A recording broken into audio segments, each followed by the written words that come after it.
Rail यात्रियों के लिए एक बहुत ही अच्छी और जरूरी खबर है।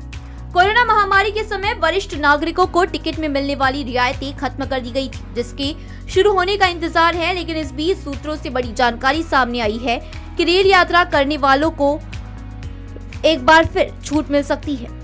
भारतीय रेलवे ने कोरोना काल के समय बंद हुए सीनियर सिटीजन और खिलाड़ियों समेत दूसरी कैटेगरी के यात्रियों को रियायती टिकट की सेवा फिर से शुरू करने पर सरकार पहल कर रही है। दरअसल आलोचनाओं के बाद रेलवे वरिष्ठ नागरिकों के लिए रियायतें बहाल करने पर विचार कर रही है, लेकिन संभव है ये सिर्फ सामान्य और शयनयान श्रेणी के लिए हो।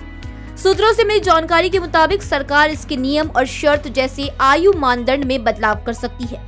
ऐसा हो सकता है कि सरकारी रियायती किराए की सुविधा 70 साल से ऊपर के लोगों को ही मुहैया कराए, जो पहले 58 साल की महिलाओं और 60 साल के पुरुषों के लिए थी। सूत्रों ने संकेत दिया है कि इसके पीछे मुख्य कारण बुजुर्गों के लिए सब्सिडी बरकरार रखते हुए इन रियायतों को देने से रेलवे पर पड़ने वाले नुकसान भार का समायोजन करना है। रेलवे ने मार्च 2020 से पहले वरिष्ठ नागरिकों के मामले में महिलाओं को किराए पर 50% और पुरुषों को सभी क्लास में रेल सफर करने के लिए 40% छूट देता था। रेलवे की तरफ से ये छूट लेने के लिए बुजुर्ग महिलाओं के लिए न्यूनतम आयु सीमा 58 और पुरुषों के लिए 60 थी, लेकिन कोरोना काल के बाद इन्हें मिलने वाली सभी तरह की रियायतें खत्म हो गई।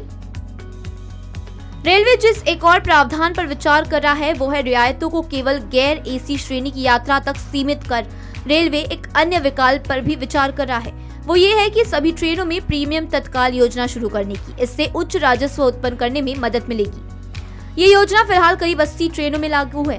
प्रीमियम तत्काल योजना रेलवे द्वारा शुरू किया गया है कोटा है, जो कुछ सीटें गतिशील किराया मूल्य निर्धारण के साथ आरक्षित करता है।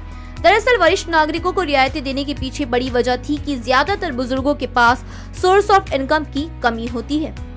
मार्च 2020 में कोरोना महामारी शुरू होने के बाद सरकार ने रेल सफर करने के लिए उन्हें दी जाने वाली रियायतों को निलंबित कर दिया है। ऐसे में वरिष्ठ नागरिकों के लिए रेल सफर महंगा पड़ रहा है। Bureau report, metro Mumbai.